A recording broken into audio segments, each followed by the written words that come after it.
Bom dia a todas. Sejam muito bem-vindas ao nosso encontro da Escola do Mestre. Esse encontro tão especial que ocorre todas as terças-feiras, das 5 às 6 da manhã. E você que participa, continue convidando suas amigas para poderem também participar conosco nesses momentos tão especiais. Aqui na Escola do Mestre, incentivamos que façam o seu estudo pessoal, individual, diariamente. E no nosso estudo em grupo, nós fazemos o estudo da Bíblia, o estudo do livro Desejado de Todas as Nações, e temos um guia de estudo que está disponibilizado no familiarizando.org. Aí você pode baixar o seu, é o 2. E agora estamos estudando o capítulo 20 do Desejado de Todas as Nações, é a parte 5 já, a quinta parte já do livro. Estamos estudando sobre reverência. E então a gente pede para vocês que tenham em mãos a sua Bíblia, o livro Desejado de Todas as Nações, o guia de estudo e também as suas anotações pessoais para poder compartilhar aqui, tá? Nós incentivamos vocês a fazerem os seus comentários no final de cada pergunta do guia de estudo. E também, assim, se você quiser comentar alguma coisa, compartilhar, você pode levantar a mãozinha e esperar a sua vez que você pode comentar, né?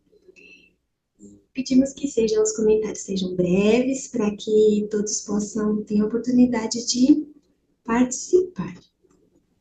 Então, agora iremos participar do nosso estudo, mas antes faremos uma oração e, mais uma vez, que todas sejam bem-vindas, as que estão chegando também agora. Assim como estamos, vamos fechar os olhos e orar. Querido Pai, nosso Deus Todo-Poderoso, nosso Senhor, nosso Salvador e Redentor, louvado seja, Senhor, por mais um dia, mais uma oportunidade, privilégio que temos, Senhor, de poder orar, de poder falar contigo e de poder estudar, Senhor, mais sobre a tua vida, Senhor, que é um exemplo para nós, Senhor. Louvado seja, Senhor, pelo cuidado que o Senhor tem para conosco, Senhor. Perdoa, querido Pai, todos os nossos pecados. E, por favor, Senhor, nos mostra o teu querer para a nossa vida, Senhor. Que teu Santo Espírito seja derramado sobre cada uma de nós aqui presentes. Que queremos, Senhor, estamos com sede, com fome de mais de ti, Senhor.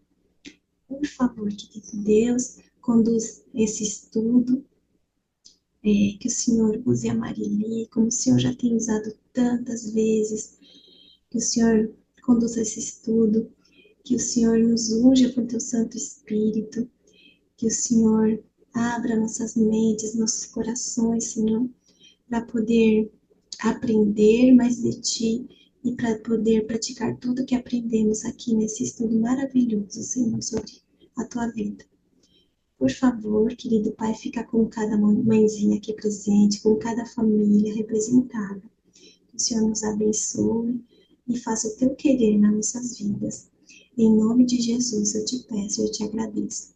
Amém. Bom dia, amigas. Tudo bem com vocês? Nós já nos encontramos no domingo, né? Nós tivemos uma vigília muito especial. Se vocês ainda não participam do nosso grupo de oração para mulheres, entra lá pelo familiarizando.org. Todo mês nós temos vigília. E a próxima vigília será no dia 14 de julho. Não perca. E toda terça-feira a gente tem nosso encontro aqui no Zoom, na Escola do Mestre para Mães. Vamos continuar então nosso estudo sobre reverência. Nós já estamos na quinta parte do nosso estudo e acho que estamos na metade, mais ou menos.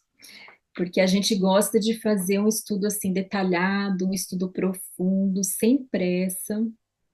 O mais importante é a gente assimilar bem o conteúdo e a gente está sempre procurando praticar o que a gente tem aprendido aqui. Nesse estudo sobre reverência tem uma parte muito especial. Eu avisei lá no grupo que hoje seria o estudo mais importante, o tema mais importante que a gente já estudou até agora aqui na Escola do Mestre para Mães. E hoje, quem ainda não estudou em casa individualmente vai ver o porquê. Mas antes de a gente entrar nesse tema mais especial, a gente parou na pergunta 4, né? Então a gente vai começar aqui pela pergunta 5. A pergunta é: qual foi a reação das pessoas quando Jesus entrou no templo? Então a gente está estudando a história sobre Jesus, a purificação do templo de Jerusalém. Quando Jesus expulsou ali os cambistas, né, os mercadores, os líderes religiosos da igreja, porque eles estavam fazendo o que não devia, não estavam sendo reverentes na casa de Deus. Então, na semana passada, a gente viu qual que foi a reação de Jesus quando ele chegou e se deparou com aquela confusão toda ali no templo. E qual foi a reação das pessoas? Acompanhe com a gente aí no livro Desejado de Todas as Nações ou no seu aplicativo, né? Aplicativo GW Writings, e na sua Bíblia. Bom, ali na página 102 do Desejado de Todas as Nações, nós lemos que quando Jesus entrou ali no templo, a atenção do povo foi atraída para ele, mesmo antes de ele falar qualquer coisa. Só pela postura de Jesus, pelo semblante de Jesus, a gente viu ali que primeiro Jesus ficou ali silenciosamente parado, ali observando tudo, mas com uma posição assim imponente, né? Então, a gente viu que a divindade dele irradiou através da humanidade. E as pessoas viram algo diferente em Jesus. Então a atenção do povo foi atraída para Jesus. E aqui diz que os olhares se voltaram para ele, os olhares daqueles que estavam envolvidos, empenhados naquele comércio profano. Eles não conseguiam despregar os olhos de Jesus. Então, a atitude ali, o semblante, o porte de Jesus chamou muita atenção das pessoas. E alguns tentaram esconder o rosto de Jesus. O tumulto ali, aquela confusão toda, silenciou, né? Todo mundo parou ali. O som do comércio, né? Porque era aquela barulheira ali na entrada do templo, na entrada da igreja, aquele som todo e silenciou, né? Cessou. Aqui diz que o silêncio se tornou penoso. Foi um silêncio assim desconcertante, né? Que houve ali naquele momento. E, de repente, um sentimento de respeito se apodera do povo ali, da assembleia. Ninguém teve coragem de questionar. Aí Jesus, né, fala aquela frase que a gente viu na semana passada, né? Falou para as pessoas que elas não deviam transformar a casa de Deus, né, naquela bagunça, né? E mas as pessoas não, os líderes religiosos, ninguém ali teve coragem de questionar a autoridade de Jesus. Quando ele expulsou os mercadores, né, ele usou um chicote, só que ele não bateu em ninguém com aquele chicote, e ninguém teve coragem de questionar. Jesus até aquele momento não era ninguém, assim, né, ninguém importante. Ele tinha feito um milagre ali em Caná, como a gente viu, né, naquele casamento, mas ele até aquele momento ele não era ninguém importante. Então as pessoas viam Jesus como um simples nazareno, né? Quem é essa pessoa? Como, né? Devem ter pensado como que essa pessoa chega aqui, né, com essa autoridade? Mas eles viram algo diferente em Jesus naquele momento, né? Inclusive os discípulos. Os discípulos nunca tinham visto Jesus agir daquela forma, mas ninguém teve coragem de questionar. Ninguém ousa deter-se para apanhar o dinheiro ali. Então, as pessoas saíram correndo, né, em especial os líderes religiosos que estavam à frente daquela confusão toda. E aqui diz que os oficiais do templo, sacerdotes, corretores e mercadores de gado saíram correndo com suas ovelhas e bois. Um pânico tomou conta da multidão naquele momento. E primeiro foi o silêncio, depois o pânico tomou conta. Gritos de terror escaparam dos lábios das pessoas. Os próprios discípulos tremeram. E aqui diz que os sacerdotes e os líderes ali da igreja, do templo, ficaram dominados de terror. Então imagina aí como que deve ter sido a atitude de Jesus, né, para isso acontecer. E em sua fuga, eles se encontraram com outros. Então, esses, principalmente os que estavam liderando aquilo ali, saíram correndo, fugiram desesperados, né? E no caminho eles se encontraram com outros que estavam indo para o templo. E aí eles pediram que eles fossem lá e vissem o que estava acontecendo, o que ia acontecer, e contassem para eles depois, né? E quando, naquele momento em que Jesus falou com aquela autoridade toda, o povo compreendeu como nunca antes sua verdadeira posição de hipócritas e roubadores, né? Os que estavam à frente, né, daquele comércio. Então, até aquele momento, eles não percebiam, eles estavam tão cegos que eles não percebiam muito o que eles estavam fazendo, o erro deles. Mas naquele momento, eles perceberam como nunca antes o pecado deles, né? E quando a divindade, isso está na página 104 do Desejado de Todas as Nações. Quando a divindade irradiou através da humanidade, não viram apenas indignação na fisionomia de Cristo. Eles perceberam o significado das palavras de Jesus. Então, o que impactou o povo, o que deixou as pessoas assim aterrorizadas, não foi só a indignação, a fisionomia de Jesus, mas o significado das palavras de Jesus. Então, eles se sentiram assim como se estivessem diante do juiz, do eterno juiz, e eles estavam realmente, de fato, né?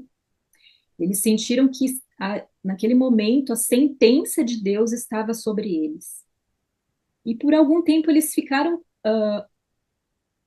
convencidos de que Jesus, de que Cristo era profeta, e muitos acreditaram ser o Messias. E alguns já estavam pensando nessa possibilidade, né? Desde do batismo de Jesus, do milagre ali em Caná, e ali naquele momento também as pessoas muitos ali ficaram convencidos de que Cristo era profeta, e alguns, né, muitos acreditaram que ele era o Messias também. O Espírito Santo, como num relâmpago, fez eles lembrarem das palavras dos profetas com respeito a Cristo. Mas eles não quiseram se arrepender, né? Eles não queriam se arrepender, é o que diz. Como Cristo penetrou ali no o pensamento deles, né? Eles perceberam que Cristo assim lia o pensamento deles ali. Então eles ficaram incomodados, ficaram com raiva de Jesus, alguns ali, né? E Jesus repreendeu, imagina a humilhação dos líderes, porque Jesus repreendeu-os publicamente ali. Então eles se sentiram humilhados, o orgulho deles foi humilhado. E eles tinham ciúmes, né? Porque viram que com aquilo a influência de Jesus iria aumentar ainda mais. Então, primeiro eles fugiram, mas depois eles decidiram intimidar Jesus. Depois eles pararam para pensar melhor, né? e decidiram intimidar Jesus e questioná-lo com que autoridade ele tinha feito aquilo. E aí, aos poucos, né, lentamente, e pensando, raciocinando, mas com ódio no coração, eles voltaram ao templo. Então, essa foi a reação das pessoas, em especial dos líderes que estavam à frente daquela confusão toda, daquela abominação, né, que estava sendo praticada no templo de Deus. E por que que eles tiveram essa reação? Aqui diz que eles tentaram esconder o rosto de Jesus porque eles sentiram que Jesus lia os pensamentos dele, né?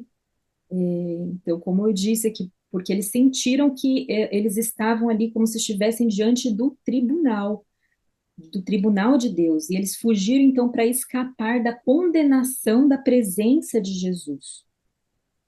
E os discípulos, por que que eles também ficaram assustados com aquilo? Porque eles nunca tinham visto Jesus agir daquela forma. Jesus normalmente era uma pessoa mansa, tranquila, né? E para eles também foi chocante aquilo, né? Eu vou compartilhar com vocês aqui a tela. Estou na página 104.3. Esse aqui é o site EGW Writings.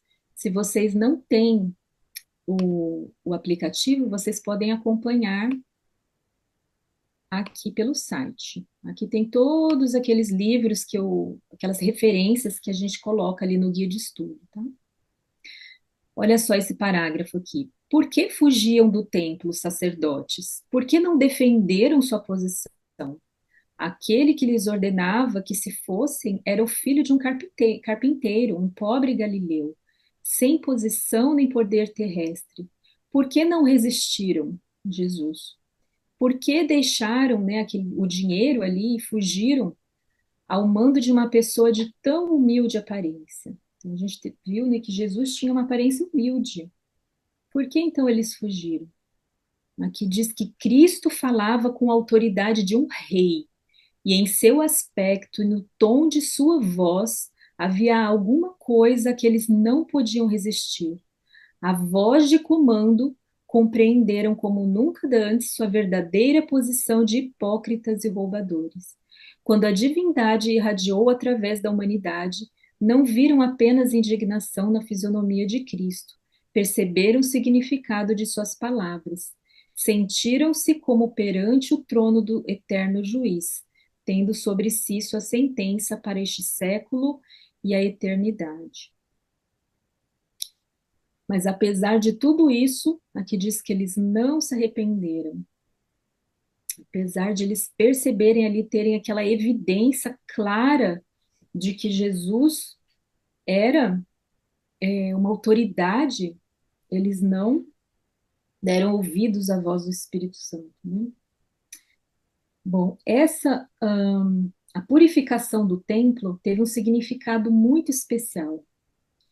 Aqui no livro O Desejador de Todas as Nações, a partir da página 103, explica por que que essa purificação do templo foi importante.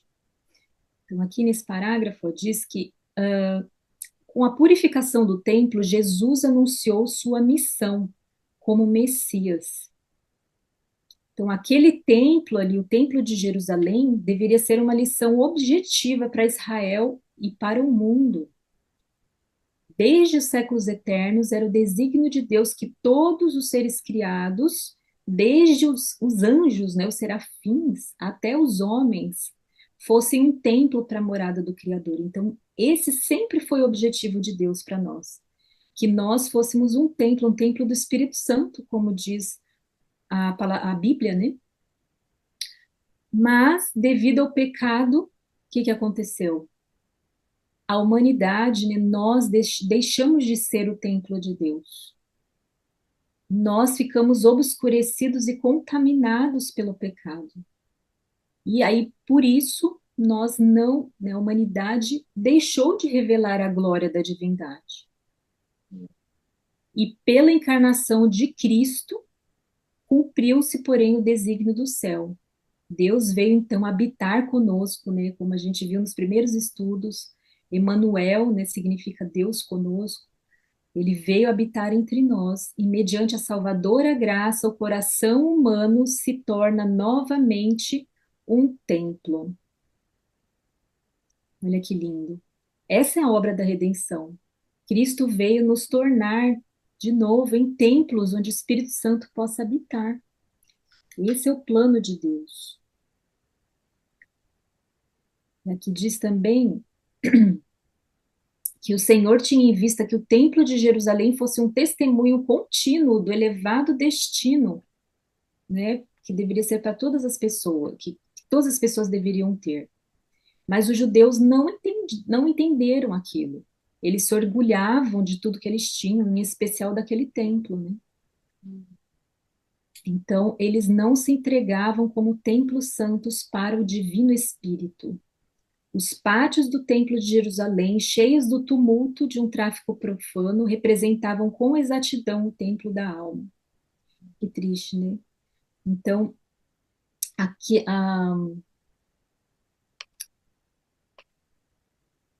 aquela situação, aquele caos que estava, aquela confusão toda no templo, aquele pecado, né, que eles estavam praticando ali, aqueles pecados, representavam o que estava no coração deles, né, as paixões sensuais, os pensamentos profanos.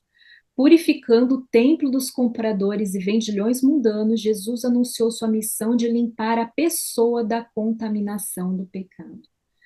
Então, a gente entra aqui na nossa parte mais importante, que eu falei que é a parte mais importante, o tema mais importante que a gente já estudou aqui. O que que Cristo veio fazer aqui neste mundo? O que que é o Evangelho? São as boas novas da salvação. Cristo veio fazer o que aqui no mundo? Nos salvar, a não ser nos salvar do pecado, né? Então foi isso que Jesus, essa é a missão de Jesus. Ele veio nos limpar da contaminação do pecado, o templo da nossa alma, dos desejos egoístas, né, os desejos terrenos, das ambições egoístas, dos maus hábitos. Essa é a missão de Cristo. Por isso que aquela purificação do templo foi tão importante. Anunciou a missão de Jesus.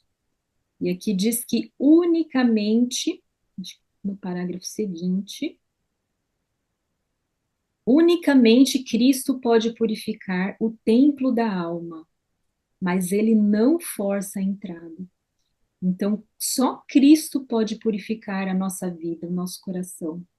Só que ele não força, ele não nos obriga a nada. Ele nos convida, né, através do Espírito Santo, ao arrependimento. E que relevância a purificação do templo tem para nós hoje? Agora nós vamos ler aqui vários textos. Eu sei que vários de vocês já estudaram aqui sobre a purificação do santuário, sobre o juízo celestial, né, o juízo investigativo, mas hoje a gente vai revisar e ler alguns textos que talvez muitos aqui nunca tenham lido, alguns textos muito impactantes e esclarecedores. Bom, o santuário, o templo, aquele templo que Jesus purificou, era um templo terreno, um templo terrestre. Mas nós sabemos que lá em Daniel 8,14, fala também sobre a purificação de um santuário. Alguém poderia ler Daniel 8,14 ou falar de cor, né? Nós, adventistas do sétimo dia, sabemos ou deveríamos saber esse texto de cor, né? Daniel 8,14. Porque esse texto faz parte de uma doutrina distintiva da Igreja Adventista do sétimo dia, que é a doutrina do santuário, né?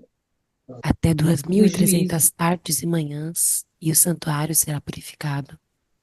Isso. Até 2.300 tardes e manhãs. A gente não vai aqui estudar profundamente sobre a profecia das 2.300 tardes e manhãs, mas se alguém aqui nunca estudou ou ainda não sabe, não entende claramente essa profecia, eu incentivo que vocês estudem em família. A gente tem feito isso aqui em casa. Aqui em casa, no culto familiar, a gente estudou, terminou de estudar Daniel, e a gente procura estudar numa linguagem que todos possam entender, né? Inclusive minha filha de 7 anos. E a gente estudou capítulo a capítulo, aos pouquinhos, tem sido muito especial para a gente relembrar algumas coisas e aprender detalhes que às vezes passam despercebidos, né? E a gente estudou Daniel e agora a gente está estudando Apocalipse. A gente está em Apocalipse 13. E a gente sabe que as profecias de Daniel e Apocalipse são fundamentais para nós. Nós precisamos muito estudar hoje no tempo do fim. São os livros mais importantes para nós estudarmos hoje. E em Daniel 9 tem a explicação sobre Daniel 8,14. Como assim? O que são essas 2.300 tardes e manhãs? Então, ali nos versos 24 a 27 de Daniel 9, a gente vê que quando que começaram essas 2.300 tardes e manhãs, quando que terminou, e aí a gente entende o que foi essa purificação. Então, essa purificação, conforme a gente, né, vocês estudarem ali, vocês já devem ter estudado, né? A gente vê que é a purificação do santuário, não só do santuário terrestre, mas do santuário celestial. E lá em Levítico 23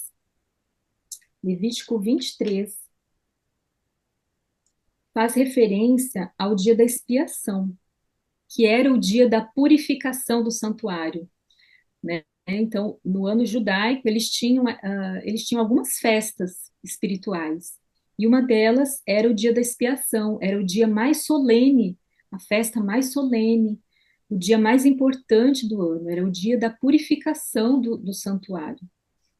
E, e a purificação do santuário, a gente vê ali que o dia da expiação, né, que é registrado ali em Levítico 23, a gente vê que, na verdade, era só um tipo do que a gente está vivendo hoje. Ele apontava para o período da história que a gente está vivendo hoje, que começou, que tem tudo a ver com essa profecia das 2.300 tardes e manhãs. Então, em 1844, começou o dia da expiação, a purificação do santuário celestial.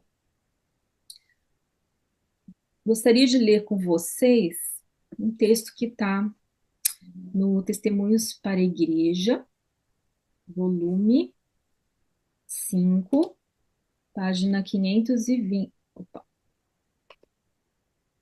Testemunhos para a Igreja, página 520, parágrafo 1. Então, estudem depois mais detalhadamente essa profecia, mas hoje eu quero abordar um outro aspecto com vocês.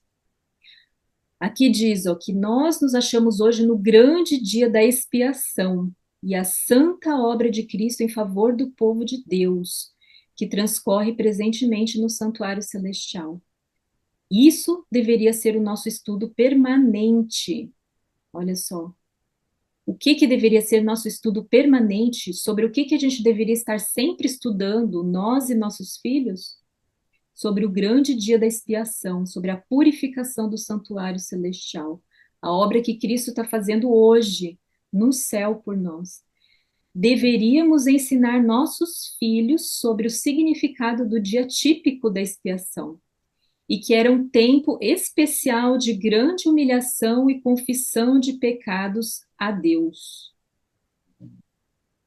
Então, a gente vê lá em Levítico 23 que o dia da expiação era um dia especial, era um dia de jejum, era um feriado, né, um sábado, né, cerimonial, era um dia em que as pessoas não faziam nenhum tipo de trabalho, Era um dia em que as pessoas deveriam afligir, lá diz que elas deveriam afligir a alma, ou seja, deveriam ficar em espírito de oração, em oração, jejum e oração, buscando, perguntando para Deus ali, examinando o coração, buscando pecados que talvez estivessem sendo ali acariciados, né, praticados, e buscar e se entregar a Deus, né, e ir a Deus em arrependimento, deixar que Deus purificasse o coração do povo, né? Era isso que deveria acontecer no dia da expiação. E então era um tempo especial de grande humilhação e confissão de pecados a Deus, como nenhum outro dia do ano para os judeus. E nós vivemos hoje no dia da expiação. Logo, hoje, mais do que em qualquer outro tempo da história, nós deveríamos estar fazendo isso aqui, ó, nos humilhando e confessando nossos pecados a Deus. O dia antitípico da expiação deve ter o mesmo caráter, ou seja, o período que a gente está vivendo hoje. Cada um que ensina a verdade por preceito e exemplo dará à trombeta o sonido certo. Você precisa cultivar sempre a espiritualidade, porque não lhe é natural possuir uma mente espiritual. A grande obra que está diante de nós é conduzir o povo para longe dos costumes e práticas mundanas, mais e mais alto para a espiritualidade, piedade e diligente serviço. Bom, então é isso que deve fazer parte da educação dos nossos filhos, mais do que qualquer outra coisa. Esse ensino religioso que a gente deve dar aos nossos filhos, né? Mais do que qualquer outra coisa. E no livro Grande Conflito, também tem um texto que fala sobre a importância desse tempo hoje. Então, a gente viu aqui já no estudo que a gente tem feito sobre reverência, sobre a importância da solenidade nos cultos da igreja, no culto em casa. E, e a gente sabe que a gente vive no tempo mais solene da história. Assim como o dia da expiação era o dia mais solene do ano para os judeus, o dia da expiação hoje, purificação do santuário que está ocorrendo hoje, é o tempo mais solene da história. Olha o que diz aqui. Os que desejam participar dos benefícios da mediação do Salvador não devem permitir que coisa alguma interfira com seu dever de aperfeiçoar a santidade no temor de Deus. Nada, nada, nenhum trabalho, nenhum estudo, nada deve interferir no nosso dever de aperfeiçoar a santidade. As preciosas horas em vez de serem entregues ao prazer, à ostentação ou à ambição de ganho, devem ser dedicadas ao estudo da palavra da verdade, com fervor e oração. Nós não temos tempo a perder, não temos tempo a perder. A gente precisa remir o tempo, como diz a palavra de Deus, né? Nosso tempo é muito precioso. Como que a gente tem gasto tempo hoje com os nossos filhos, né? Será que a gente tem realmente aproveitado o tempo para isso aqui? Para o estudo profundo, não é estudo superficial, o estudo profundo da palavra, com fervor e oração. O assunto do santuário e do juízo de investigação deve ser claramente compreendido pelo povo de Deus. Claramente. Todos necessitam para si mesmos de conhecimento sobre a posição e obra de seu grande sumo sacerdote. Todos, inclusive as crianças. Se nós não tivermos esse conhecimento claro do santuário e do juízo de investigação, será impossível exercermos a fé que é essencial neste tempo, ou ocupar a posição que Deus deseja nos confiar. Cada indivíduo tem uma alma a salvar ou perder. Então, a gente tem. O quão importante é, pois, que todos contemplem muitas vezes Não é só, estudei uma vez na vida sobre as 2.300 tardes de manhã, sobre a purificação do santuário, e tá bom. Não, aqui fala que nós devemos contemplar muitas vezes a cena solene em que o juízo se assentará e os livros se abrirão. A cena do juízo. É sobre isso, mais do que sobre qualquer outra coisa que nós precisamos estudar com os nossos filhos. Bom, lá em Efésios, então a gente está vendo aqui sobre a purificação, né? A purificação do santuário terrestre que Jesus fez, a purificação do santuário celestial que está sendo feita, e a purificação da nossa vida. A purificação do santuário celestial implica na purificação do nosso coração, da nossa vida, da nossa família. Para que Cristo morreu? Vamos ler Efésios 5, 25 a 27. Acompanhe comigo aí. Então, aqui no verso 26 diz que Jesus Cristo se entregou por nós pela igreja. Para quê? Para que a santificasse, tendo-a purificado por meio da lavagem de água pela palavra. Então, Cristo se entregou por nós para nos santificar, purificando-nos como? Pela palavra. A palavra de Deus nos purifica. Olha só. A importância de nós estudarmos profundamente a palavra de Deus.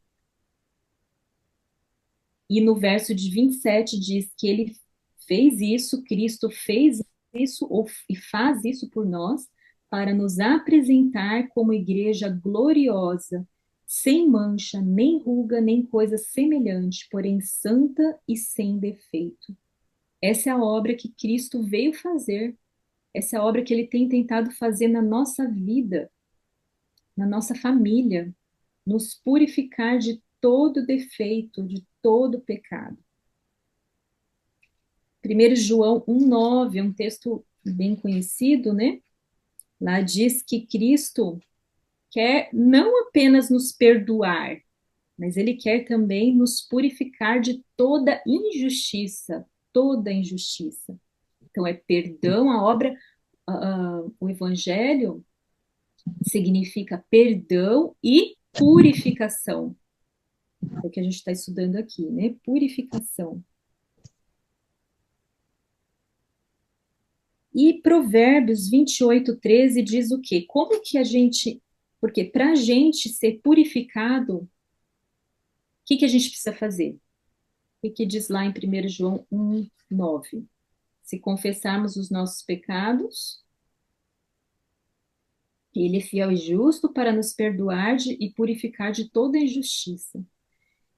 Então tem uma condição aí. Como que nós somos purificados? Como que a nossa família, o nosso coração pode ser purificado? Se nós confessarmos os nossos pecados, se nós nos arrependermos. E o que é arrependimento? O que diz lá em Provérbios? A gente está fazendo um estudo bíblico aqui, né? Hoje, vendo vários textos bíblicos muitos que a gente já conhece, mas às vezes a gente não para pensar nos detalhes. Então, Provérbios 28:13 diz o quê? Quem encobre as suas transgressões jamais prosperará, mas o que as confessa e o quê? O que diz aí na sua Bíblia? E deixa. E deixa. E deixa o quê? O pecado. O pecado, né? Então não basta confessar, não basta eu chorar, me lamentar, ficar triste pelo pecado. Além de confessar, 1 João 1,9 diz que nós precisamos confessar, né? E aqui acrescenta mais um detalhe. O que confessa e deixa o pecado, abandona o pecado, é que vai alcançar misericórdia. Não adianta só confessar e não abandonar o pecado. Não tem misericórdia para quem não abandona o pecado. E 1 João 1,7, né, voltando lá no texto que a gente estava, diz que nós somos purificados pelo sangue de Jesus. Isso a gente sabe bem, né? Nós somos purificados pelo sangue de Jesus. Mas a gente, o que significa isso, né? Ser purificado pelo sangue de Jesus. Às vezes a gente fica só falando assim, do sangue de Jesus, né? Da fé, da graça, e a gente não entende o outro lado, que está lá em 1 Pedro 1:22. Olha só o que diz nesse texto aí. Alguém poderia ler, por favor? 1 Pedro 1:22.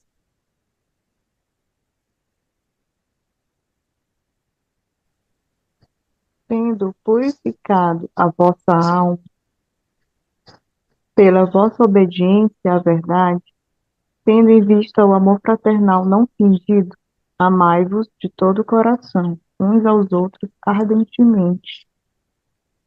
Obrigada. Então, aí diz que Cristo nos... Então, em 1 João 1:7, a gente viu que Jesus nos purifica, o sangue de Cristo nos purifica.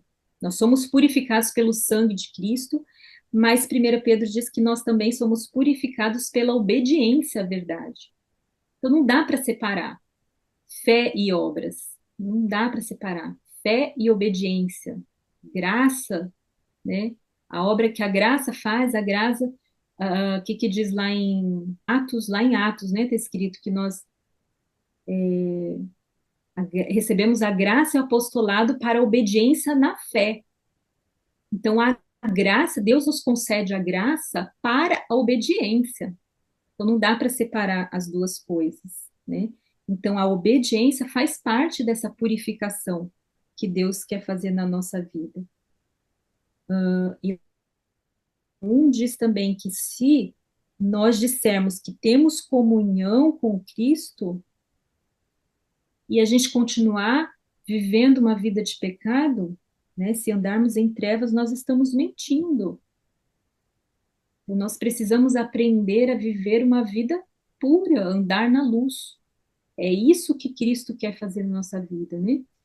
Se andarmos na luz, lá no verso 7, né? 1 João 1:7 diz que mas se nós andarmos na luz como Ele, Cristo está na luz, como Enoque andou, né? Enoque andou com Deus, andou na luz.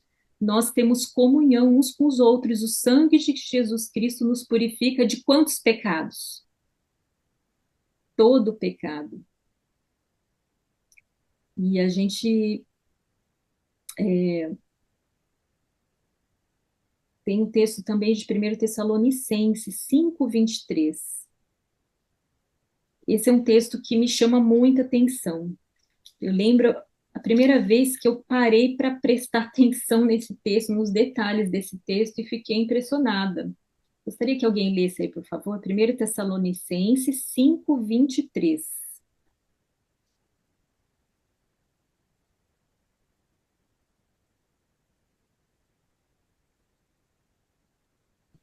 O mesmo Deus da paz os santifique em tudo, e o vosso espírito, alma e corpo sejam conservados íntegros e irrepreensíveis na vinda de nosso Senhor Jesus Cristo.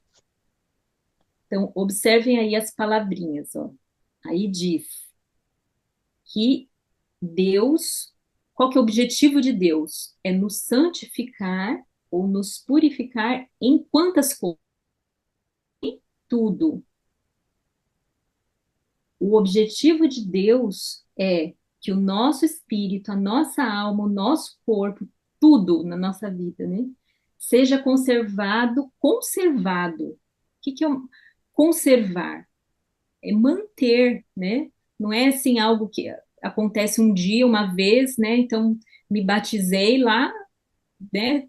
Anos atrás e, e pronto. Não, o objetivo de Deus é que a gente se conserve íntegro e irrepreensível para a vinda de nosso Senhor Jesus Cristo. Então, é lá na vinda de Jesus que a gente, que Deus vai de repente, né, vai dar um plim-plim, né, fazer um plim-plim na nossa cabeça e aí a gente vai ser transformado numa pessoa irrepreensível? Não, o que diz aqui?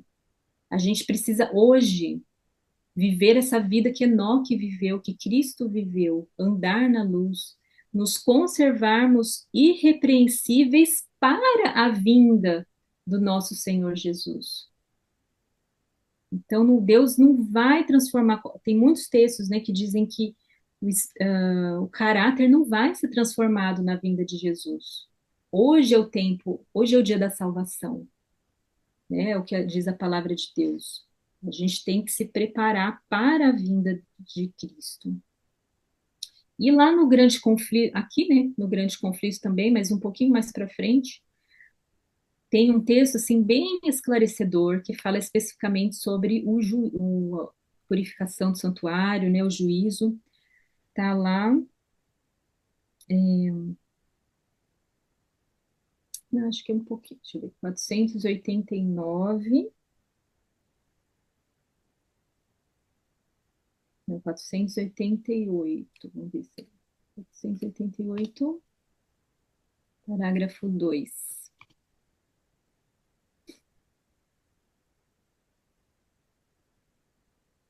Esse aqui foi o que a gente leu, né? É mais para frente um pouquinho. 489. Todos esses textos aí, essas referências, estão lá no guia de estudo, tá? Volume 3. Vocês podem baixar no familiarizando.org. Aqui, ó. Vivemos hoje no grande dia da expiação. No cerimonial típico, enquanto o sumo sacerdote fazia expiação por Israel, então o sumo sacerdote fazia expiação por Israel, vai pensando no significado, nos paralelos, né? Então, quem que é o sumo sacerdote hoje? Cristo. Então, enquanto Cristo está no céu fazendo expiação por nós, o que que a gente deve fazer? Assim como o povo fazia, ó, o que que eles faziam? Exigia-se de todos que afligissem a alma pelo arrependimento do pecado e pela humilhação perante o Senhor, para que não acontecesse serem extirpados dentre o povo. Então, quem não estiver hoje em arrependimento, se arrependendo dos seus pecados, e o que que é arrependimento, como a gente viu aqui? Confessar e abandonar o pecado. Que não estiver fazendo isso hoje, o que que vai acontecer? O que que acontecia com o povo? Eram extirpados dentre o povo. De igual modo, todos quantos desejem que seu nome seja conservado no livro da vida, quem não quer, né? Todos nós queremos. Devem agora, nos poucos dias de graça que restam, afligir a alma diante de Deus, em tristeza pelo pecado e em arrependimento verdadeiro. Ontem eu estava falando com uma mãe, não sei se ela está aqui hoje, né? Mas ela estava me falando da tristeza que ela sentiu pela, por uma atitude que ela teve naquele dia com a filha. Para alguns pode parecer algo assim muito simples, bobo, né? Então ela estava me falando que ela ficou muito triste porque a filha teve uma atitude, ela não gritou, mas ela demonstrou irritação e franziu a testa, né? A gente até, acho que eu até já compartilhei esse texto do Espírito de Profecia ali no grupo da Escola do Mestre para Mães, que a gente não deveria nem demonstrar irritação para os nossos filhos, não só no tom da voz, mas no semblante. Lá diz que a gente não deveria nem ficar assim com a testa franzida, demonstrando que está com raiva, chateado, né, frustrado, irritado. E essa mãe estava me falando, emocionada até, né, chorando assim, que pela atitude que estava falando da atitude que ela teve com a filha e se sentindo frustrada pela atitude, né? E eu estava comentando com ela que apesar da gente nessas vezes, nesses momentos, a gente se sentir assim muito chateado, triste, pensando, eu não sou a mãe que eu deveria ser. A gente tem que pensar que só o fato que eu falei para ela, só o fato de você estar triste por isso, que é algo que tantas mães fazem assim todo dia, toda hora, sem nem perceber que isso é errado, nem dói mais, né? De tão comum que é. Só o fato dela ter sentido essa tristeza pelo pecado já mostra que o Espírito Santo está fazendo essa obra na vida dela, né? Que apesar dela ainda não ter alcançado o ideal que ela deseja, né? Que é não ter esse tipo de atitude, nunca, ela sentiu isso aqui. Então é isso que a gente tem que, a cada pecado que a gente comete, a gente deveria ter e sentir isso aqui, ó, por menor que seja o pecado, tristeza pelo pecado. E nossos filhos também deveriam sentir isso.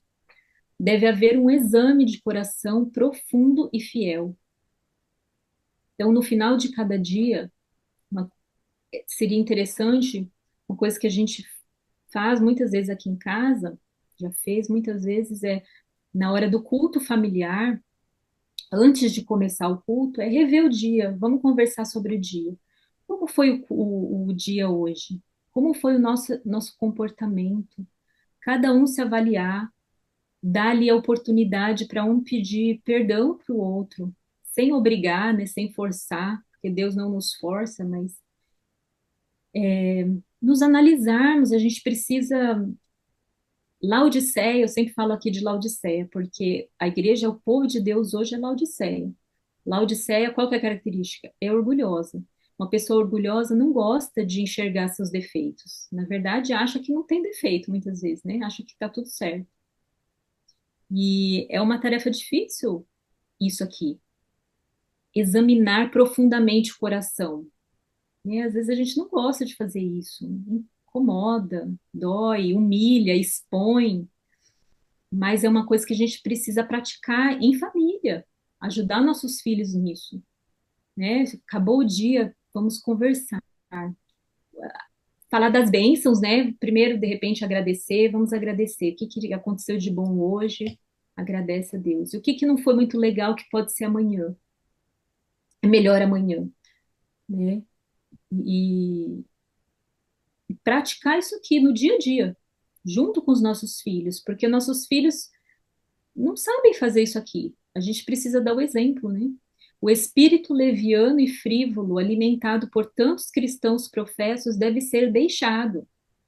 A gente falou aqui sobre frivolidade, sobre leviandade, os gracejos, né? Viver tirando sarro de tudo, fazendo gracinha de tudo, ficar dando risada à toa, falando bobeira. A gente viu isso nos estudos anteriores, né? Nesse estudo 20, mas nos encontros anteriores.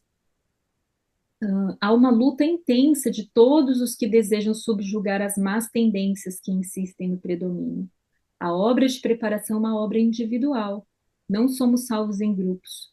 Só que os nossos filhos ainda dependem de nós, né? E a gente precisa ajudá-los.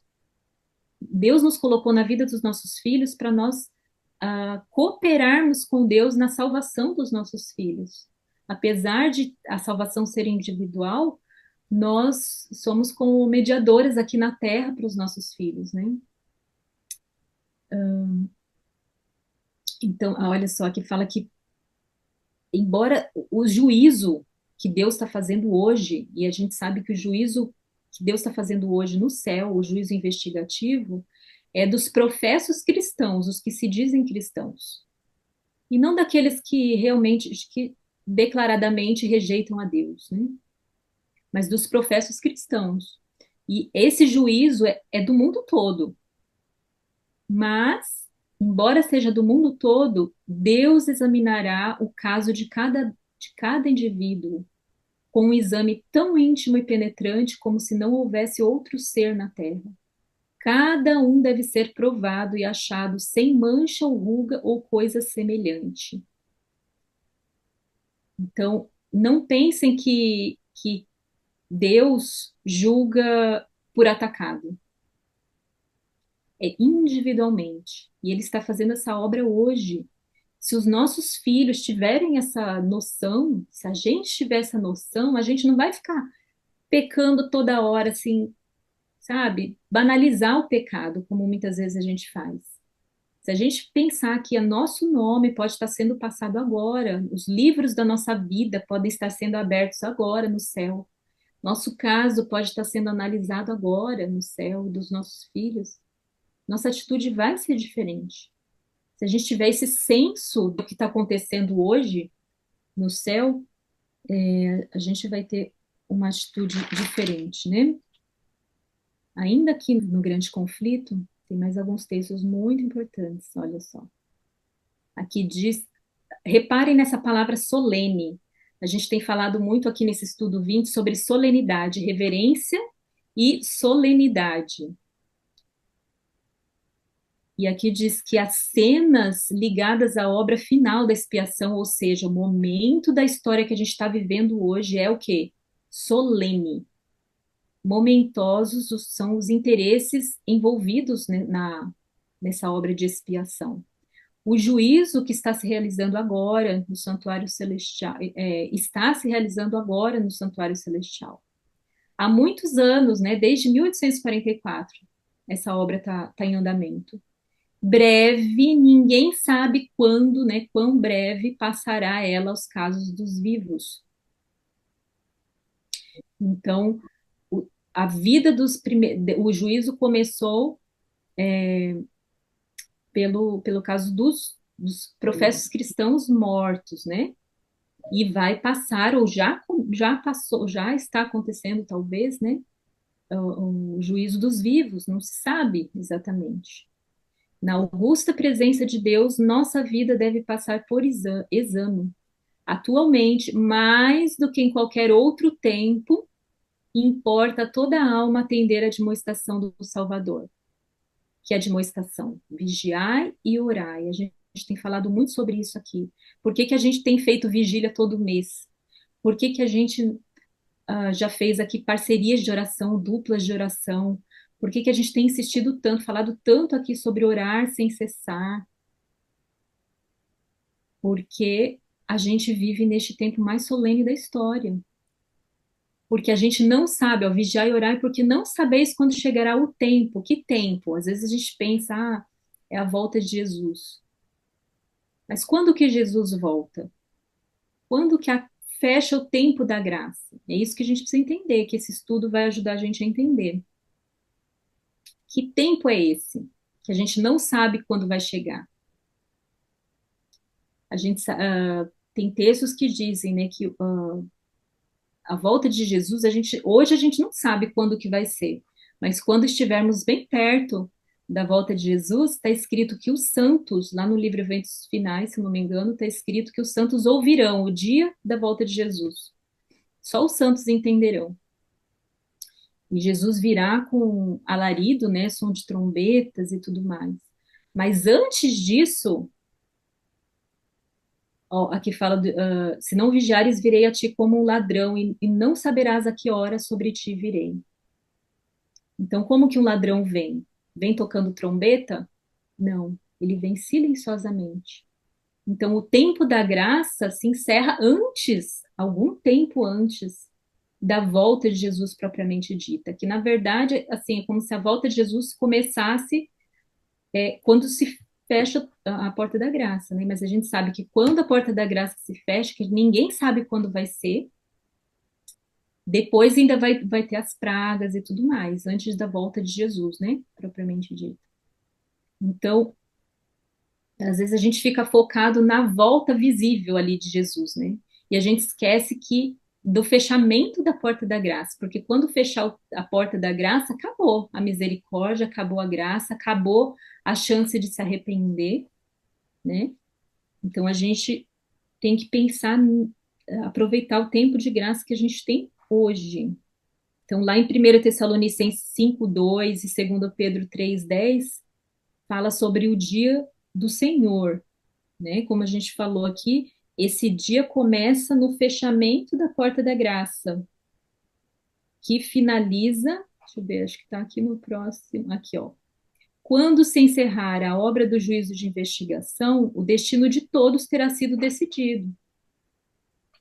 Quando acabar essa purificação do santuário celestial, o juízo, que é o juízo de investigação, o destino de todos terá sido decidido antes, algum tempo antes de Jesus voltar, não vai ter mais chance de arrependimento. O tempo da graça finaliza pouco antes do aparecimento do Senhor nas nuvens do céu, né? Então, quanto tempo antes? Abra sua Bíblia lá em Apocalipse 8:5.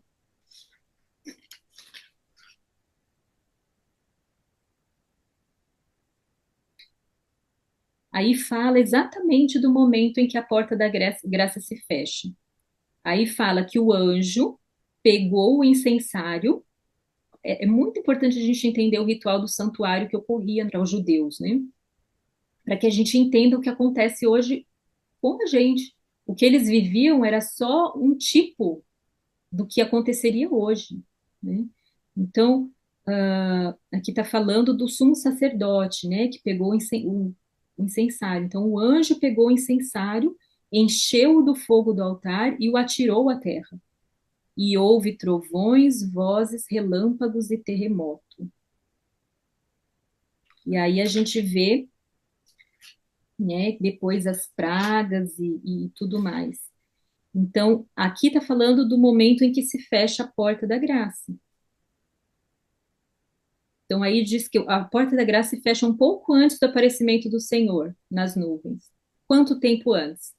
Tempo suficiente para ocorrer o tempo de angústia de Jacó e as 7 pragas.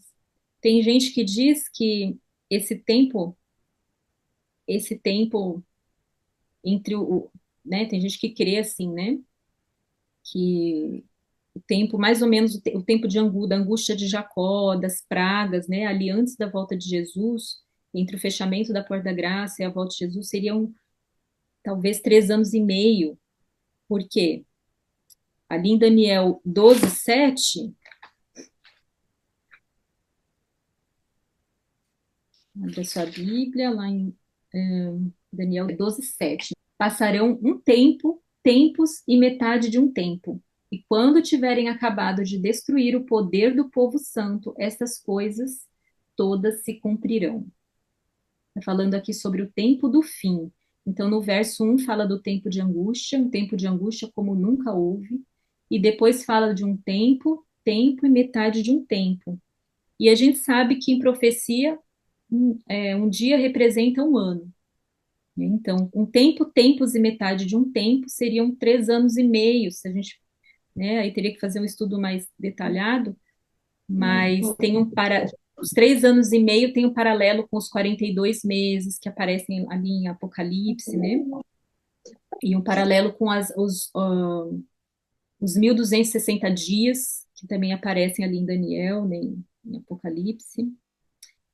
Então, esses 3 anos, está falando de 3 anos e meio aqui, em Daniel 12, né?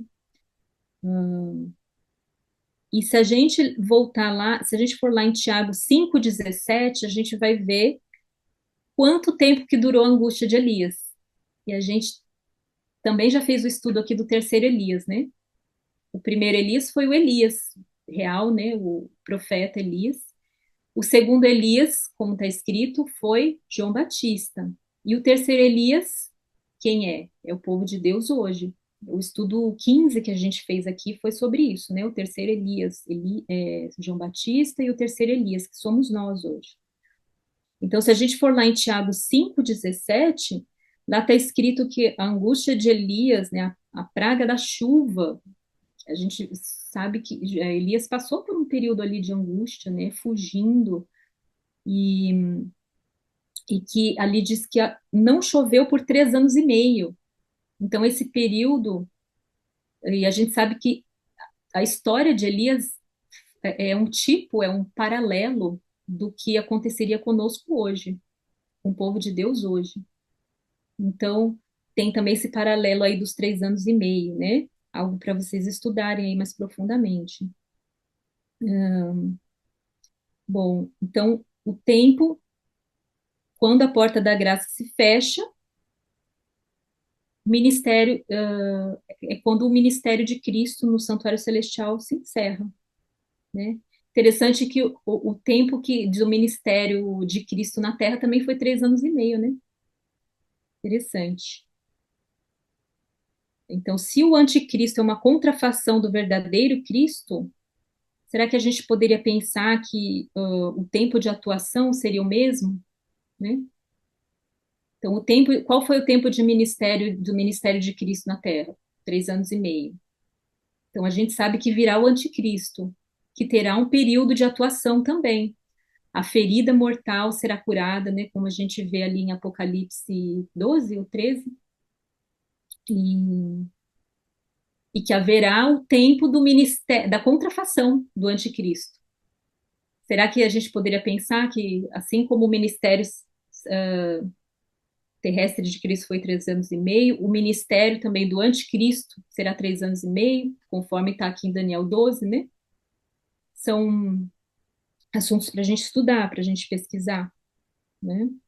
Eu não afirmo nada, porque em profecia aqui, profecia é algo assim muito aberto, né? Que há muitos estudiosos, muitos estudos sobre Daniel, sobre Apocalipse. Há muita coisa que já está revelada, que está claramente ali no espírito de profecia, né? Na própria Bíblia, às vezes, tem a explicação do que é cada símbolo em profecia, mas tem outras coisas que não estão claras, mas se a gente estudar individualmente, né, examinarmos com o espírito, com oração, com o Espírito Santo vai revelando para a gente, né, tudo isso. Simone, quer comentar? Bom dia, irmãs. Bom dia. Eu queria deixar lembrado aqui, até cheguei a colocar ali no chat, que a crise para o povo de Deus, né, na época de Elias, como foi citada, foi realmente 3 anos e meio, né? Mas a diferença para o tempo de angústia, que eu creio, Simone, tá bom? Começa ali já com o decreto, né? Mas a angústia de Jacó em si é uma situação diferente. A angústia de Jacó em si, ela durou uma noite, um dia, vamos dizer assim, né? Porque passar 3 anos e meio na angústia de Jacó, eu creio que a gente não conseguiria. Então, isso eu que estou dizendo, tá, pessoal? Não estou mostrando textos aqui, mas a angústia de Jacó, que é ali o povo de Deus, né? Que é o momento que Jesus ele sai do santuário. E o povo de Deus vai saber porque o momento que Jesus sai do santuário, porque diz, eu não recordo o texto, que é quando cai a primeira praga de Apocalipse, Isso. né? Então, quando cai a primeira praga de Apocalipse ali, nós que estamos estudando a palavra de Deus, vamos saber que Jesus saiu do santuário. Então, não vai ter mais intercessão, né? Hoje, Jesus ele está oficiando lá no Santíssimo. Então, se a gente pecar, igual o apóstolo fala, eu sei que está escrito, não sei onde, porque eu tenho dificuldade de gravar as passagens bíblicas assim, o verso, né? Mas diz que se a gente pecar, nós temos Jesus Cristo, o justo, lá no santuário intercedendo por nós. Então, hoje, ainda a gente pecar rapidamente, vamos confessar, pecou agora? Confessa, porque Jesus ele só pode fazer expiação por pecados que são confessados, né? Então, se eu pequei em pensamento, eu tenho que me confessar ali para Jesus, confessar esse pecado em pensamento. Isso é registrado lá no santuário e Jesus faz expiação. Se eu pequei, igual foi falado aqui, né? Eu mirei, a ira ela é um pecado, né? Então, de forma audível, eu me ajoelho, eu confesso ali, porque os anjos, eles precisam ver que eu me arrependi, que eu estou confessando, porque os anjos, eles também estão envolvidos nesse conflito. Então, eu confesso, esse pecado, ele também é transferido lá para o santuário onde Jesus está, e ele vai ali fazer a purificação desse pecado. E, na medida que os dias vão passando, vai sendo isso. E a gente lutar ali contra a nossa natureza carnal para a gente não praticar de novo. Lógico, vai ter momentos que a gente vai tirar os olhos de Cristo e a gente, infelizmente, vai acabar cometendo, porque nós estamos com a nossa natureza carnal ainda, né? Ela só será destruída no dia que Jesus voltar, a natureza. Mas o caráter, ele vai sendo transformado agora pela contemplação, né? Então, na época de Israel, lá no dia da expiação, enquanto o sacerdote estava lá dentro, oficiando, no lugar santíssimo, o povo estava lá fora, se santificando. Eles não ficavam à toa, né? O sacerdote estava ali fazendo expiação por eles, era oferecido ali um bode pelo pecado do povo, mas o povo não ficava só com o sacerdote, eles tinham que fazer a parte dele. E qual era a parte deles? Era manter os, vamos dizer assim, né? Estou falando assim de forma simbólica até. É, eles tinham que estar com os olhos fitos no santuário, em tudo que estava acontecendo ali, né? Porque se a gente for ficar pensando, eu não posso pecar, eu não posso pecar, eu não posso, a gente vai estar contemplando o pecado, mas a gente tem que contemplar a Cristo. Então, de forma simbólica, nós hoje entramos no santuário com Cristo. Jesus, ele está lá e a gente tem que estar com os olhos fitos nele. Porque quanto mais a gente foca em Cristo, mais a gente esquece ali do pecado, né? E quanto mais a gente para de contemplar o pecado, é mais difícil a gente cometê-lo, entendeu? Isso é a forma como eu tenho entendido as coisas. Se eu estiver errada, podem também me corrigir, tá bom? Sim, eu até já comentei aqui em outros estudos sobre a história de Pedro, né? Quando ele está ali na tempestade, e aí ele pede para ir andando, está no mar ali, e pede para ir andando até onde Jesus está, e ele anda sobre as águas, né? Enquanto ele fixou os olhos em Cristo, ele não afundou, mas foi só ele tirar os olhos de Cristo que ele afundou. E eu entendo que a nossa vida é a mesma coisa. Enquanto a gente estiver com os olhos fixos em Cristo, a gente não vai afundar no pecado. O problema é que a gente se desvia o olhar para nós mesmos, para as coisas à nossa volta, né, para os nossos pecados, para o pecado dos outros, né? Então, realmente, se a gente estiver com os olhos fixos em Cristo, Cristo faz em nós algo sobrenatural. O que Pedro fez ali de andar sobre as águas não é algo natural, é algo sobrenatural, é um milagre. Então, quando a gente tem os olhos fixos em Cristo, Cristo faz um milagre na nossa vida. E a gente é capaz de viver um milagre, né? O milagre de não cair em tentação, né? Por nós mesmos a gente não consegue. É algo sobrenatural, algo que Cristo faz em nós. Se Ele estiver em nós, se os nossos olhos estiverem fixos em Cristo, né? Então, como a Simone falou, vai chegar. Hoje é o tempo da graça. Vai chegar um tempo que essa porta vai se fechar, né? O tempo da angústia a gente não sabe exatamente quanto vai ser, mas a gente sabe que esses 3 anos e meio é profético, que haverá esse período em algum momento, né? Então, por exemplo, Apocalipse 13:5 está escrito que ali está escrito que está falando da besta que emerge do mar, né? Foi-lhe dada uma boca que proferia arrogância e blasfêmias, e foi-lhe dada autoridade para agir durante 42 meses. Aqui está falando desse poder que, né, vai ressurgir no fim, agora no fim, e que ele teria autoridade por 42 meses para agir contra o povo de Deus, perseguir o povo de Deus. O poder que já perseguiu o povo de Deus no passado voltará a perseguir novamente. Por quanto tempo? 42 meses. Então, a gente vê que combina ali com Daniel 12:7, né? Lá ali fala de um tempo, tempos e metade de um tempo, seriam 3 anos e meio, e aqui 42 meses, que é a mesma coisa, é o mesmo período, né? Enfim, mas esse é um assunto assim bem amplo, a gente não vai conseguir concluir hoje, tem muitos textos que eu gostaria de compartilhar com vocês, mas temos alguns minutinhos mais. Então a gente está vendo aqui que está havendo um juízo no céu. Quem está sendo julgado? Como é esse juízo? Vamos ver lá no livro Parábolas de Jesus. Tem um texto ali no Parábolas de Jesus. Esse livro é muito especial. Ele fala sobre as parábolas, né?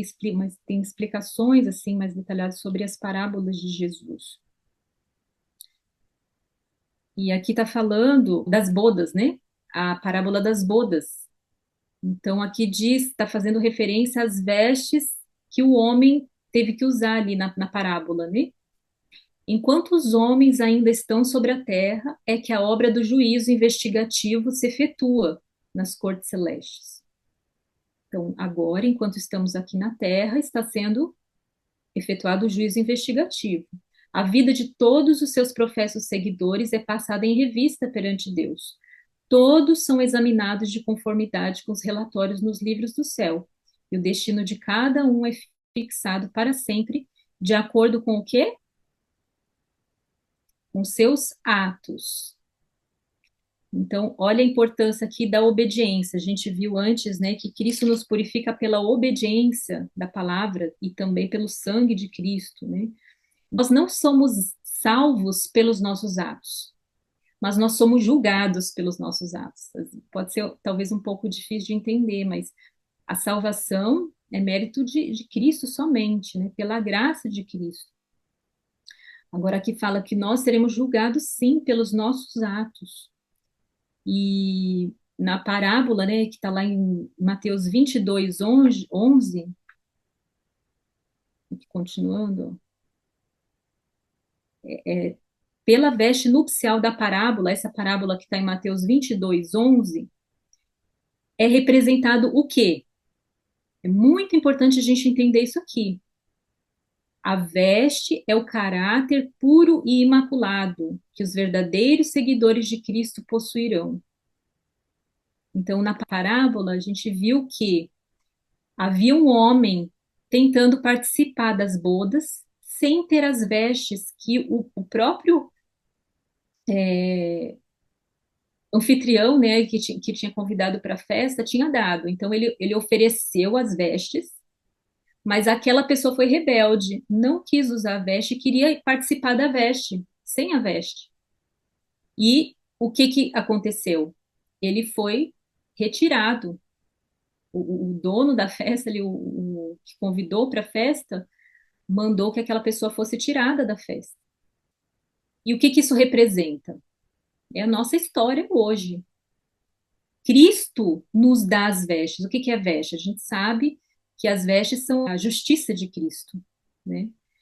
Só que se a gente se recusar a vestir, a usar, a viver a justiça de Cristo, né? Viver a vida de Cristo, é tudo por Cristo, é tudo por Deus, por nós, sem mim nada podeis fazer, Jesus disse, né? Mas a gente não tem desculpa, porque Deus oferece tudo. Ele oferece as vestes, ele convida para a festa, mas ele oferece também as vestes, né? Agora, se a gente se recusar a vestir esse caráter aqui, puro e imaculado, a gente não vai participar das bodas. Foi dado à igreja que se vestisse de linho fino, puro e resplandecente, sem mácula, nem ruga, nem coisa semelhante. O linho fino, diz a Escritura, é a justiça dos santos. A justiça de Cristo e seu caráter imaculado é pela fé comunicada a todos os que aceitam como Salvador pessoal. Ué, mas a Bíblia não diz que a nossa justiça é como o trapo de imundícia? Como que aqui diz que o linho fino é a justiça dos santos? É um texto de Apocalipse 18, 19. Como conciliar isso aí? O problema é que a nossa própria justiça é trapo de imundícia. Mas, quando eu visto a justiça de Cristo, quando eu vivo a vida de Cristo, o caráter de Cristo, quando eu permito que Cristo faça as obras dele em mim, né? Claro, cooperando com ele, não é algo assim, Cristo vai fazer e eu vou cruzar os braços e Cristo faz tudo. Não, implica em esforço. Tem muitos textos que dizem isso, né? Que é o nosso esforço junto com a graça de Cristo ali. Nós somos cooperadores, a Bíblia diz que nós somos cooperadores de Deus. É um trabalho conjunto. A família ajuda muito a gente a entender essas verdades espirituais. Então, por exemplo, nossos filhos. Espiritualmente é como se nós fôssemos os nossos filhos, né? E nós representamos o pai para os nossos filhos, ou seja, tem coisa que a criança não consegue fazer sozinha. mas se a gente, junto com a gente, ela consegue. E na nossa vida espiritual é a mesma coisa, nós somos crianças espiritualmente falando, né? Em relação a Deus, Ele é o nosso Pai. Então tem coisa que é impossível a gente fazer sozinho, mas com a ajuda do Pai a gente consegue, é uma cooperação. Então por isso que é muito importante a gente viver, seguir as orientações de Deus no nosso lar, para a gente entender melhor esse paralelo, né? Então, por exemplo, uma criança fala assim, a gente fala para o filho, vai forrar a cama, vai arrumar a cama. Uma criança pequenininha e deixa bem bonitinho, bem arrumadinho. E a criança fala assim, mãe, eu não consigo. Será que ela não consegue? Quanto que ela não consegue? Ela consegue fazer alguma coisa. Então, qual que seria o certo? Eu fazer por ela? Tá bom, deixa que eu faço. Ou a gente ir lá e ajudar a criança a forrar a cama. Fazer junto com ela, em cooperação com ela. O que Deus faz com a gente? Deus fala pra gente, faz isso. Aí a gente fala para Deus, mas eu não consigo. E aí o que Deus faz? Não se preocupe, eu vou te ajudar. E aí, junto com a gente, com Deus, a gente consegue. Não é assim? Assim como acontece no na família, é também com Deus, né? Eu acho lindo esses paralelos, lindos, né? Agora, se a gente não representa devidamente o caráter para o nosso filho, se a gente chega e faz por ele, a gente está acabando com essa lição espiritual. E eu fui criada assim, infelizmente, né? Eu casei sem saber fazer nada. Minha mãe fazia tudo assim. Eu ficava lá na frente da TV, não aprendia a fazer nada de casa. E essa lição espiritual se perdeu, né? Então, às vezes eu até tentava fazer, minha mãe falava, não é assim, não tá bom, aí ela terminava fazendo sozinha. Se a gente faz isso, a gente está deixando de captar isso que Deus quer passar para a gente, que Ele quer ensinar para a gente. Não é para Deus fazer sozinho. E muitos hoje entendem isso da forma errada. Isso é graça barata. É você cruzar os braços e Cristo faz tudo. Não é assim. A criança fica lá de braços cruzados enquanto a mãe se mata de trabalhar e faz tudo por ela, e ela fica lá folgadona, né? Não, não é assim. É uma cooperação do humano com o divino. Isso é a salvação. Eu acho lindo isso porque tá escrito que a educação e a redenção são uma coisa só. Isso é incrível, incrível, assim, eu fico emocionada, assim, sabe, de pensar nisso. E pensar que nós, mães, somos responsáveis, somos cooperadoras de Deus nessa obra de redenção dos nossos filhos, de educação e redenção dos nossos filhos, né? Acabou nosso tempo praticamente, tem muita coisa ainda para a gente falar sobre esse assunto, mas não tem problema, a gente pode continuar na próxima semana, né? Mas eu só queria concluir aqui essa parte desse texto do Parábolas de Jesus, da veste, né? Então, aqui fala que a veste representa o caráter imaculado. Então, é a justiça de Cristo em mim. E aí, eu lembro do texto lá de Zacarias. Eu fico fascinada, assim, eu amo estudar a palavra de Deus, porque é um pouco aqui, um pouco ali, né? É como se fosse um quebra-cabeça. Eu sempre gostei de quebra-cabeça, desde criança, acho que tem a ver com isso. E eu fico assim, cada vez que eu encaixo uma peça, eu vibro, sabe? Então, isso aqui me faz lembrar lá de Zacarias, Zacarias, acho que capítulo 3. Vamos abrir ali em Zacarias, só para a gente concluir com esse texto aqui. Zacarias.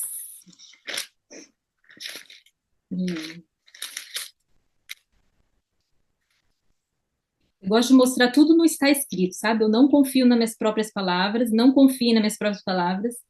Por isso que vocês veem tanto texto aqui nos nossos estudos, porque a palavra de Deus sim é confiável, né? Então, Zacarias 3 a partir do verso 1, né? Então, o sumo sacerdote era Josué, ou melhor, Zacarias estava tendo uma visão, né? E aí ele viu o sumo sacerdote Josué, né, que estava à direita de Josué, e viu o inimigo acusando ali, Satanás acusando Josué. Mas o Senhor disse a Satanás, né, que o Senhor te repreenda, Satanás. E Josué estava vestido com roupas muito sujas. Olha só como tudo se encaixa. É lindo, assim, de ver. A gente estudou recentemente, né, não muito tempo atrás aí, sobre o vestuário. E acabei de publicar a série lá no canal. Se você ainda não assistiu, vai lá no canal do Ministério Familiarizando e assiste. A série Modéstia Cristã, com a Sarah Spencer. E com aquela série você vai entender melhor a importância do vestuário, o que que as nossas vestes, as nossas roupas representam. E as vestes sujas representam o quê? O pecado, né? Então Josué estava vestido com roupas muito sujas. O anjo tomou a palavra e disse aos que estavam diante dele, verso 4: tirem as roupas sujas que ele está usando. E a Josué ele disse: eis que tirei de você a sua iniquidade, agora o vestirei com roupas finas. Então, aqui o anjo não vestiu a roupa limpa por cima da roupa suja. Tem que tirar a roupa suja para vestir a roupa limpa. Né? A gente já viu até ilustrações assim, né? Jesus vestindo a roupa limpa por cima da roupa suja, né, da pessoa. Mas não é isso que a gente lê, né, aqui. Então, esse caráter, essa veste que a gente precisa vestir para entrar no céu, para entrar nas bodas, é a justiça de Cristo em mim. Mas primeiro, ele tira, e é ele que tira. Ele que faz tudo, mas a gente tem que cooperar. Ele faz tudo junto com a gente, né? Então, Cristo tira o nosso pecado, tira as nossas vestes sujas e veste a justiça de Cristo em nós. Que maravilhoso, né? Que lindo isso aqui. E concluindo, então, a justiça de Cristo e seu caráter imaculado é pela fé comunicada. Aqui a justiça comunicada é isso, né? Justiça comunicada é a santificação. E sem a santificação, ninguém verá a Deus. Está escrito lá em Hebreus 12, 14. Né? Sem a justiça de Cristo, que é o caráter de Cristo em mim, eu não vou ver a Deus. Se o caráter de Cristo não for o meu caráter, não estiver em mim, eu não vou ver a Cristo, é o que a Bíblia diz. E caráter inclui obras e obediência, né? Então, eu poderia dizer que sem obediência não há salvação? Né? Se sem santificação ninguém verá a Deus, então sem obediência ninguém verá a Deus. A salvação não é adquirida pela obediência, certo? Como a gente já falou. Mas a obediência é fruto da fé e do amor, como está lá no livro Atos dos Apóstolos, página 292. Então, por que Cristo condenou, amaldiçoou a figueira? Lembram dessa história? Porque ela não tinha fruto. Então, o agricultor fez a parte dele. E quem que é o agricultor? É Deus. Né? Só a gente vê lá em João 15, né? O pai é o agricultor, Cristo é a videira. Então, o agricultor fez a obra, ele fez a parte dele na figueira, né? No caso ali, da figueira mesmo, né? Que Jesus amaldiçoou. Então, o agricultor fez a parte dele, mas a árvore permaneceu estéril. E ali está escrito no Desejado de Todas as Nações, página 409, que se a figueira permanecesse infrutífera, coisa alguma a salvaria da destruição. Na parábola não foi predito o resultado da obra do jardineiro. Dependeria do povo a quem eram dirigidas as palavras de Cristo. Os judeus eram representados pela árvore estéril, nós somos representados pela árvore estéril. E com eles ficava a decisão, guarde essa palavra, decisão de seu destino eterno. Foram-lhes concedidas as vantagens que o céu lhes podia dar, mas não aproveitaram as crescentes bênçãos. E com a gente é a mesma coisa. O agricultor, o pai, faz tudo o que pode em nós, né? Tudo que a gente permite, né? No caso. Mas a decisão do destino eterno é nossa. Pecado é uma escolha, não está escrito isso. Não creio em quem disser o contrário. A única definição de pecado é o quê? É a transgressão da lei de Deus, e transgressão, desobediência é uma escolha. Então, a salvação é pela fé ou pelas obras? É pela fé, mas é uma fé que leva à obediência. A fé verdadeira leva à obediência. Então, salvação é pela fé, mas as obras fazem parte desse processo, né? A fé que obedece por amor é representada pelo ouro provado no fogo, lá em Apocalipse 3,18. Enfim, tem muito texto aqui, eu não sei se eu falei rápido demais. Espero que vocês tenham captado tudo que a gente estudou até agora. Peguem o guia de estudo, revejam tudo que a gente está falando aqui.